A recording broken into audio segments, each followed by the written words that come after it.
Welcome. I'm Maryjo, owner of Fourth Dimension Healing in Stillwater, Minnesota, and also director of the Center for Crystal and Healing Studies, which is my online school. If you'd like to take a closer look at either of those, both my healing practice and also my online school, you can go ahead and click the links below this video. This particular video is going to be an opportunity for you to take a closer look at working with clear quartz. Now, quartz is a very, very common, prevalent mineral throughout the world. In fact, the vast majority of the Earth's crust is made out of silicon dioxide, which is clear quartz, also known as rock crystal. Now, I have other videos that explore working with all 5 varieties of quartz, and I have videos that explore how to work with the elements of earth, water, fire, wind, and storm, not only as healing practices, but also working with gemstones that align and resonate with those various elements. So know that those exist, and if you haven't seen those, please go take a look.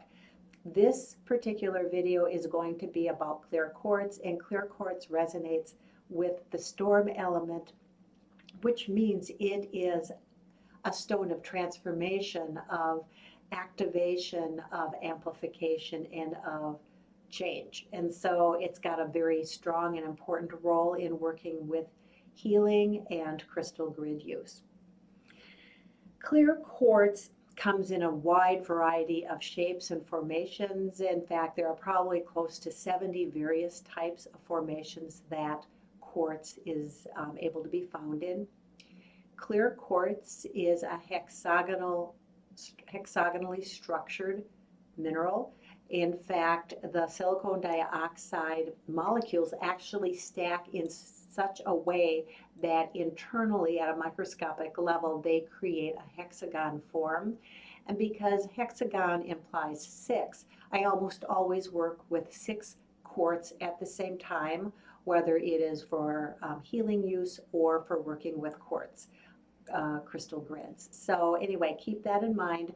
Although if you have 1 quartz, that's fine. You can still continue to work a lot with that as well. As I mentioned, quartz comes in a wide variety of formations, and one of the most common formations that it comes in is what's known as a clear quartz point. So here's an example of a large, fairly water clear quartz point, a point meaning it has a termination. Single termination quartz simply means that there is only 1 termination or 1 point on the actual piece of stone. The other is flat and does not have a termination. So as I mentioned, this is fairly water clear. Beautiful example of a clear quartz point. Here is another example of a very beautiful clear quartz point, single termination, only 1 point at the top. This one has cloudiness within it, same properties. There may be times, however, that you may choose to work with a stone that's more clear versus a stone that's more cloudy. I find working with clear quartz that has some mystery and some intrigue to be very helpful in touching into those mysterious and intriguing aspects of healing that we have, not only for ourselves that we're in the process of healing, but also when working with crystal grids to be able to bring that kind of mysterious, intriguing sort of energy and frequency into the grids. So if you have points or pieces of quartz that are water clear, that's great. And if you have pieces that are cloudy, that's equally amazing. Each of these that I'm showing you are single terminated points. Here it actually has another little one beginning to show on the side. This piece is, I will definitely say, will be hard for you to see on the camera, but it has etching on the sides. And so when we have formations of quartz that have various types of notches or etching, that shifts the frequencies a bit and can bring in various aspects of healing. So those can be really powerful. Here's another example of a single terminated quartz that's fairly clear. Now, when a quartz develops and those molecules stack and grow in two directions at the same time, that's considered a double terminated or double pointed piece of quartz. So here are some examples of double terminated. So we have a point at both ends. One end is a little more clear, one is a little more cloudy. Beautiful piece. This is a piece of double terminated quartz, and I'm not sure how easy you can see it, but there's even a small single terminated quartz growing right up out of the base of the double terminated quartz. That's an example of another formation of quartz. This particular piece is interesting in that it's double terminated.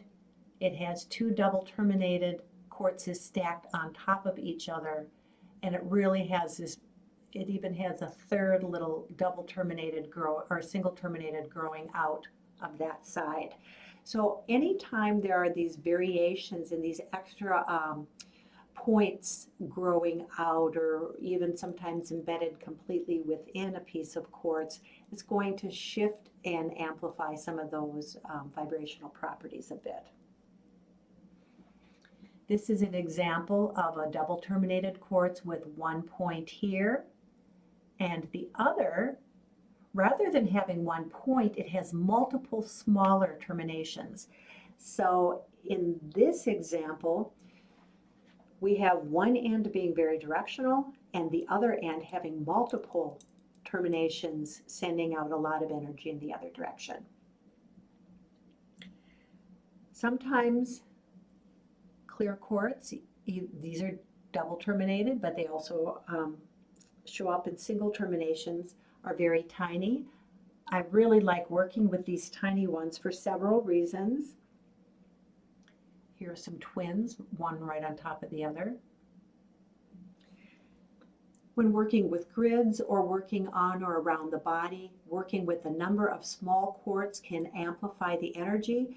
And also,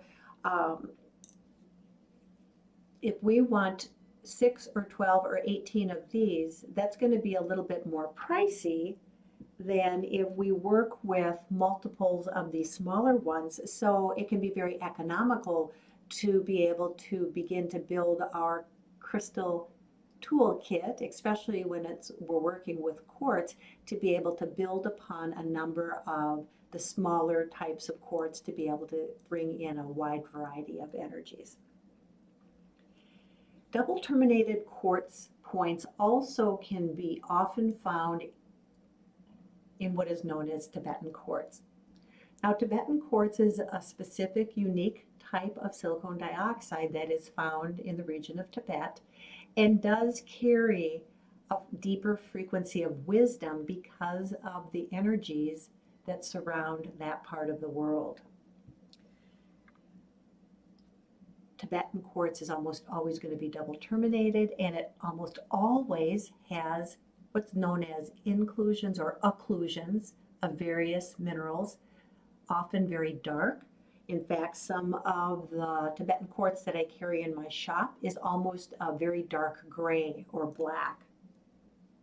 Sometimes you can even find it known as black quartz. Here's an example of double terminated, one point being larger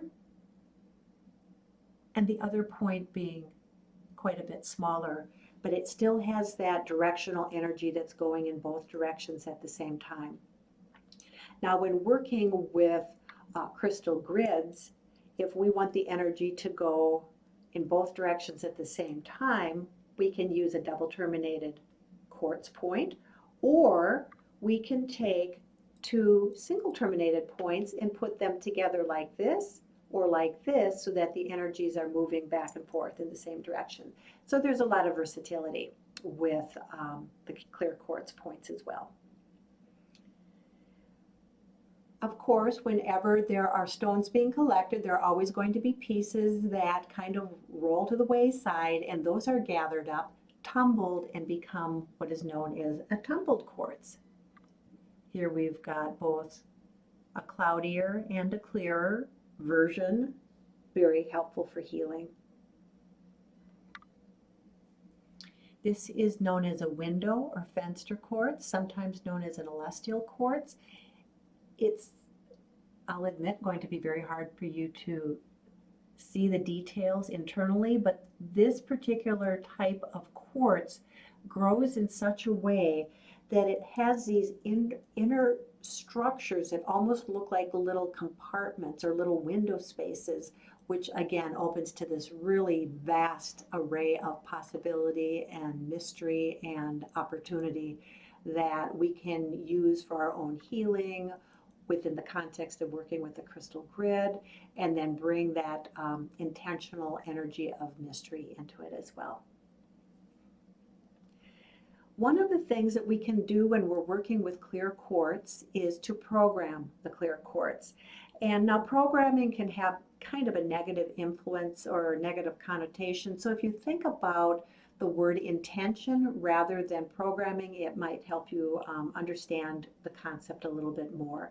So basically, because quartz has a very high frequency and this amplification and this transformative vibration and properties, we can actually intentionally set a program or create an intention for a particular stone, and it will hold that. So because I work with the elements a lot, I want to show you a couple examples of what I'm talking about. So this particular stone I have programmed to resonate with the wind element, which means that if I'm working on healing or if I'm working with the crystal grid and I want to bring in those properties of the wind element, and you can learn more about those as you take a look at those other videos that I've created, I can work with this particular crystal for wind. This one I have programmed to work with the water element. So if I'm working with water element, I'm working with the properties of emotion and soothing and calming and washing away that we think of when we think about water. I can work with this particular, literally this particular piece of quartz, and it'll bring that in.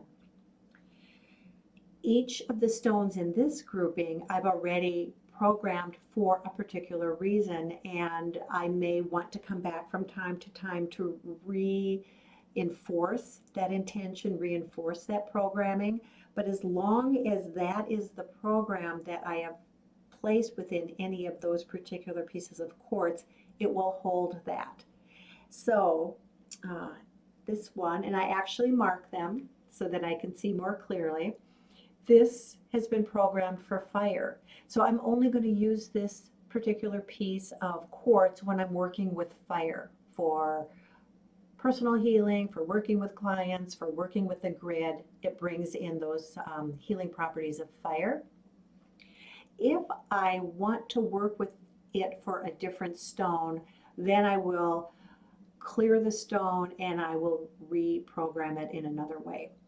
I'm not going to go into detail about how to do programming. That's a process in and of itself. But if you are interested in learning more about that, I would encourage you to go ahead and visit my webpage, send me a chat through my webpage, send me an email, and then I can connect more with you and we can explore working with you around that. So as you take a look at just the array of clear quartz that I brought for you today to take a look at, we've talked a bit about the way we can program and work with quartz for intentional reasons. We've talked about some of the various formations that it appears in and how we can use those formations to help us direct energy one way or the other. So whether it's a cluster that we're working with to radiate energy out in a lot of different directions, or to use to help support clearing and cleansing of other stones that we're working with. We even, of course, have tiny little geodes that are created from gas bubbles and have this beautiful mystery and this beautiful quartz internal structure. All of these are examples of the way that we can work with quartz to support not only our own healing, but also the healing of others, and certainly bringing in crystals, uh, clear quartz to work with for healing crystal grids is really important. And I do have some videos around that as well. But again, any way that we can support our own healing and the healing of our community and the healing of the planet is not only most welcome, but it is most needed at this time. So I hope that you found this helpful. If you have questions that arise, again, go ahead and send me a chat through my webpage or an email, and I'll get back to you. If you would like to continue to be alerted as to when I post new videos, go ahead and subscribe, and please forward this to anybody that you think might find it interesting. So I continue many blessings as you continue to expand your work with clear quartz, rock crystal, and transform not only you, but the lives of all those around you in the entire collective human race. Be well.